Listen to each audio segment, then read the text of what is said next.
अभी वर्तमान में रबी में गेहूं की बुआई का उपयुक्त समय है।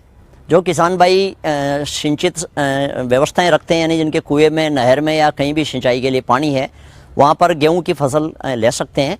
वैसे किसान भाइयों से निवेदन है कि जहां पर पानी कंपेरेटिवली कम है वहां आप चना, सरसों, अलसी और दूसरी जो कम पानी चाहने वाली फसलें हैं उनकी बुआई करें।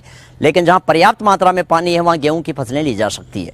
तो वर्तमान में गेहूं की जो बुआई है वो 15 नवंबर से लेकर 15 दिसंबर तक राजस्थान में की जा सकती है। कुछ विशेष परिस्थितियों में यदि पानी का साधन है तो देर से इवन जनवरी के प्रथम सप्ताह तक भी गेहूं की बुआई कर सकते हैं। जो राजस्थान के लिए उपयुक्त किस्में हैं गेहूं की, उसके अंदर राज 3077, राज 3765, ये दोनों ही किस्में अधिक तापमान, जो दिसंबर जनवरी में तापमान बढ़ जाता है, उसको सहन करने की क्षमता रखती है। इसी प्रकार से राज 3777 एक उन्नत किस्म है, राज 4083 है, राज 4079 है। एक पंजाब की असिंचित क्षेत्रों के लिए किस्म है जिसको PBW 175 कहते हैं, और राज 4238 एक और गेहूं की उन्नत किस्म है। जो इनका बीज जो है हमारी बीज उत्पादन एजेंसियों के पास पर्याप्त मात्रा में है, तो किसान भाई इसका उपयोग करके बुआई कर सकते हैं। गेहूं की बीज दर की बात आती है तो 100 किलो से लेकर 125 किलो प्रति हेक्टेयर, यानी 4 बीघा में 100 किलो बीज जो है और के आप काम में ले सकते हैं। जहां समय पे बुआई करें वहां 100 किलो बीज दर रखनी है, और यदि विलंब से बुआई यानी 15 दिसंबर के बाद करते हैं तो 125 किलो बीज दर किसान भाइयों को काम में लेनी है। जो बीज है उसको उपचारित करना भी उतना ही महत्वपूर्ण है।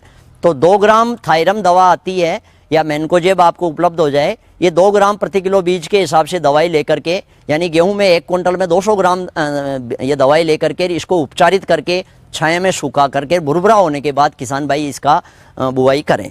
इसी के साथ में इसमें एजोटोबैक्टर और PSB कल्चर जो है वो किसान भाई उनसे भी उपचार, जो FIR हम तरीका बताते हैं, वो उसका भी उपयोग किसान भाई आवश्यक रूप से करें। गेहूं की बुआई से पहले सबसे महत्वपूर्ण है इसकी तैयारी करना खेत की। तो मिट्टी पलटने वाले हल से 2-3 बार जुताई करके खेत अच्छी तरह से तैयार कर लें, और सीड ड्रिल से जो है इसकी बुआई करें, जिससे रो टू रो और plant to plant spacing maintain कर लें। इसमें करीब 22 से 23 सेंटीमीटर जो है वो रो टू रो स्पेसिंग यानी कतारों के बीच में स्पेस रखते हैं, और 15 से 20 सेंटीमीटर के करीब पौधों के बीच में इसमें रखती है, जिससे कि कल्ले का जो फुटान है वो आसानी से हो सके। जो पहली स्टेज अपनी शियाराई आती है 15-20 दिन के ऊपर, उस पर फुटान में किसी तरह की दिक्कत इसमें नहीं आए। दूसरी सबसे बड़ी इंपॉर्टेंट चीज़ है इसमें उर्वरक का उपयोग करना, क्योंकि गेहूं अधिक अवधि भी लेती है और इसमें 5-6 सिंचाई अपन काम में लेते हैं।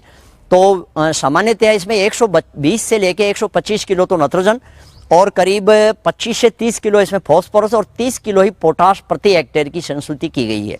तो किसान भाइयों से अनुरोध है कि 50% मात्रा यानी 120 में करीब आधा 60 से 65 किलो यूरिया नाइट्रोजन के रूप में आप पहले बुआई से पहले दें, और बाकी को 2 भागों में पहली सिंचाई और दूसरी सिंचाई पे बांट करके दें।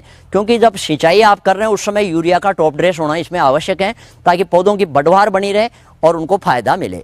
इस प्रकार से आप उन्नत किस्मों का प्रयोग करके, सही समय पे बुआई करके और संरक्षित जल का उपयोग करके आप अधिक से अधिक पैदावार ले सकते हैं।